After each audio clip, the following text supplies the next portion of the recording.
இரண்டாம் உலகப் போர் காலத்தைச் சேர்ந்த சுமார் 470 கிலோ எடையுள்ள பிரம்மாண்ட வெடிகுண்டு ஒன்று கண்டெடுக்கப்பட்டுள்ளது.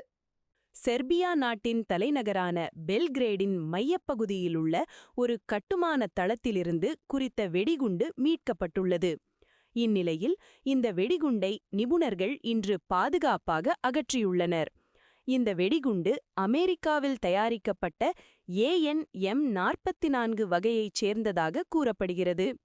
கடந்த 1944ஆம் ஆண்டு நாசிகளின் ஆக்கிரமிப்பில் இருந்த பெல்கிரேடை விடுவிப்பதற்காக நேச நாட்டுப் படைகள் ஜெர்மனி முகாம்கள் மீது நடத்திய வான்வழி தாக்குதலின் போது இது பயன்படுத்தப்பட்டுள்ளது. சுமார் 80 ஆண்டுகளாக வெடிக்காமல் மண்ணுக்குள் புதைந்து கிடந்த இந்த குண்டு தற்போது கட்டுமான பணியின் போது வெளிவந்துள்ளது.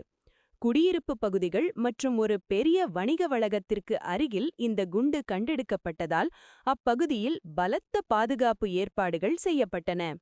அப்பகுதியில் வசிக்கும் மக்கள் தங்கள் வீடுகளை விட்டு வெளியேறவும் வாகனங்களை அகற்றவும் அறிவுறுத்தப்பட்டனர். பாதுகாப்பாக மீட்கப்பட்ட இந்த வெடிகுண்டு பெல்கிரேடிலிருந்து சுமார் 180 கிலோமீட்டர் தொலைவிலுள்ள இராணுவ பயிற்சி மைதானத்திற்கு கொண்டு செல்லப்பட்டதாக கூறப்படுகிறது. செர்பியாவில் கடந்த கால போர்களின் எச்சங்களாக வெடிக்காத குண்டுகள் கண்டெடுக்கப்படுவது இது முதல் முறையல்ல.